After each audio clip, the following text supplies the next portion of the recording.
At ease. I am soul. The crucial moments after manifestation. And what I mean by that is you've watched the recipe, right? You know how to create the world that you want. You've done all this, the right things. You've taken all the right steps and you've manifested that world that you desire, right? Now what? Now what? The crucial moments after manifestation. So I was talking to my brother this morning, and when I say brother, even though this man is not my biological brother, like if I had a biological brother, it would be this man, right? And the reason I say that is because this brother has hands down altered my life. He's hands down, kept me out of jail at a young age. He's hands down, gave me direction when I was in toxic relationships and a number of other things. So I consider this man my brother, right? Anyway, we were talking this morning and just talking about some of his accomplishments. And when people talk about the American dream, right? This brother has hands down accomplished the, American dream, the house, the children, the picket fence, that whole lifestyle, right? And I can remember some years ago when he was just, talking about elevating his life and he made certain moves and, followed certain steps, governed himself by the laws that operate in this world. And he began accomplishing those goals, man. He got, additional degrees.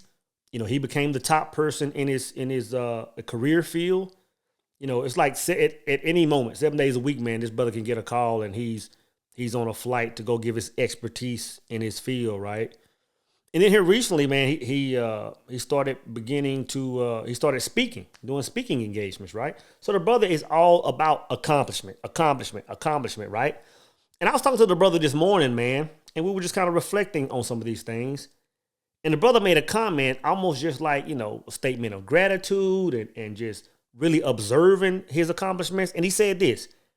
He was like, where do I go from here? You know what I'm saying? And I think that's a crucial statement that people make to themselves without really being aware of it. But I'm telling you, man, some things happen when a man is in this space, right? And I was reading Neville, right? Neville's in the book Neville's The Art of Believing, chapter 5, Law of Thought Transmission. It says this, brothers. It says, the word spoken subjectively in quiet confidence will always awaken a corresponding state in the one in whom it was spoken. It says, but the moment its task is accomplished, it ceases to be, permitting the one in whom the state is realized to remain in the state of consciousness of that state or to return to his former state. Whatever state has your attention holds your life. Therefore, to become attentive to a former state is to return to that condition. But I think that's crucial, man. And Neville hit on a point. I want to say this is kind of where I disagree with Neville a little bit, but at the same time, he's speaking facts. Neville says that once a man, accomplishes his goals, pretty much that driving force behind him is no longer there, as it should be gone, because now you are that thing. Once you've accomplished those goals, you are that thing. Neville says that a man can either remain in that state or go back to his former ways, right? Now, I agree with Neville saying that a man can remain in his state because, when we say that, we are gods, when the word says that, ye are gods, that's one of the main things that separates mankind from God is that God is the only thing that's real. God is the only thing that can remain in that constant frequency, right? But at the same time, we have to understand that we are in this third dimensional plane, and this is the land of the unreal. And I tend to go more toward what Bob Proctor said. When Bob Proctor said that life and energy is either going forward or backwards, but it never stands still. I lean more toward that, right? But I do understand what Neville was saying. So he was spitting facts. But in my mind, I think when a man gets to that point and that driving force is gone because he's accomplished that thing, when I see a man having two choices to make, it's the choice of either going back to his old ways or creating a new world. or creating a new world. Again, I agree when Neville said that driving force is gone, but I believe the two choices are to go back to the old world or go to the new world, right? Now, the thing is this. I think that when a lot of us are having setbacks, I think it's due to the lack of creation.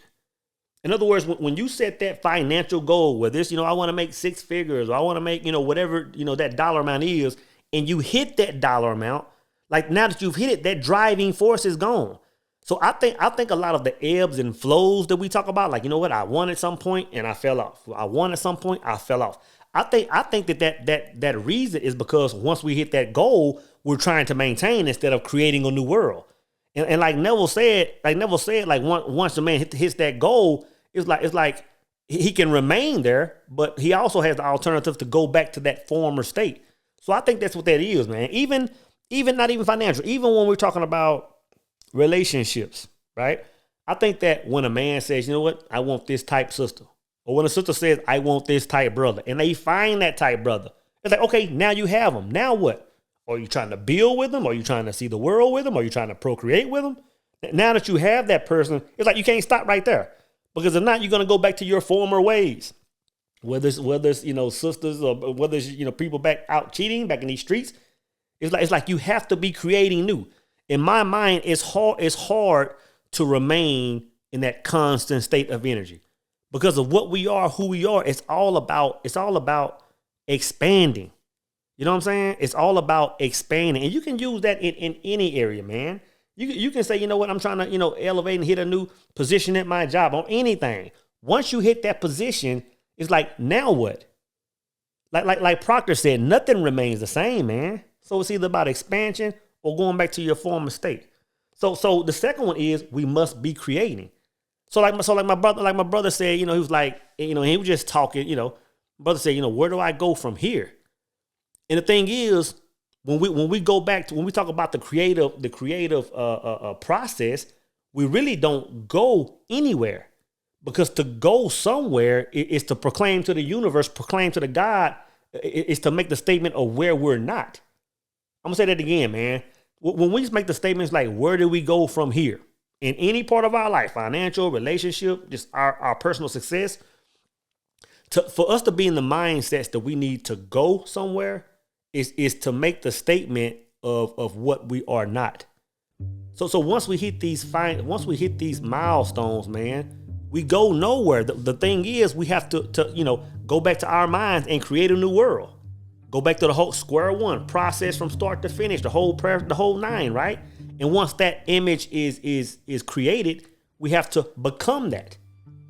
We have to become that. When we talk about manifesting goals, there is no the process of manifestation. The process of manifestation is this physical world, but inside it's instant.